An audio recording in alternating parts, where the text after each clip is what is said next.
In this video, I'm going to talk about the trace image feature in Create software.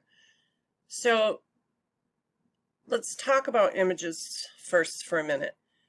The most used image that you're going to use for cutting is an SVG file, a scalable vector graphic. Those will not have to be traced at all. And then you have a raster image. Now, a raster image is made up of little square pixels, where a vector image is made up of lines from one point to another point, and those points are called nodes. And I'll get into that more when I do some node editing videos, but if I were to come over here to these two images, this one here, you can see that it has a background by the square. And this one is, it might look like it has a background, but it's going from this part of the tail to this part of the tail, and then from this part of the paw and this part of the paw. So there's not, okay? And if you go to your preview cut lines, you can see that you have cut lines on the SVG, but not on the JPEG. All right, if I zoom in here on his ear, you can see how it gets blurry, and you can see the pixels here. If I zoom in on this one, I can zoom in as far as I want. And I'm not going to get any pixelation whatsoever.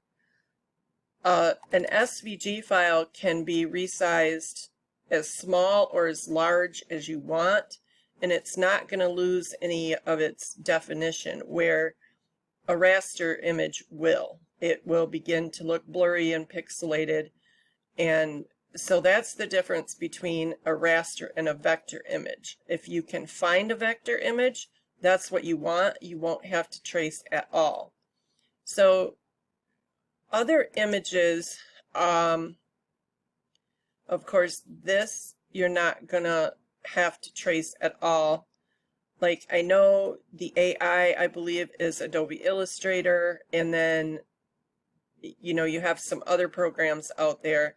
There are also embroidery files that you wouldn't have to trace. There's some other file types that are specific to certain cutters, and those you wouldn't have to trace. What you're going to have to trace are like the BMPs, the GIFs, JPEGs, PNG files. Those are the raster files that you're going to come across most. Now, if you can get a PNG with a transparent background, that's better than a PNG with a white background. And the reason I say that is a PNG with a transparent background is going to be easy to trace for like a print then cut. It will trace around the transparent background, therefore tracing the image, and then you can use it for a print then cut project. So then, where do I find images? Well, you can go to Google and you can search for SVG files, clip art, line drawing, coloring book images, silhouettes. I would suggest, if you're looking for a cat to trace, that you would type in free cat SVGs rather than just free SVGs, because you'll come up with a gazillion websites for free SVGs. And then look through the images. Make sure that you find one that, if it is not an SVG file, if it's a PNG or something like that, look for a transparent background, and if not, check the resolution. Make sure it's a high resolution image, and that will be a larger image. If you get something that's like 235 by 235, that's going to be very small. It's not going to trace well at all. Okay, and then the details. Don't get images that have a ton of details, like this one here on the right. Look for something more simple. Basically, if you try to trace this, well, for one, it's going to take your cutter forever and a day to cut all of that. It's going to, if you're using vinyl or even HTV, it's going to pull it up because it's so intricate, and even with you tracing it, you're probably going to end up with a lot of this filled in, just because remember that a vector is made up of nodes going from one point to another. So to make this little tiny circle right here, it's probably going to take at least 3 to 4 nodes, and you know it's just not going to be a good image to cut.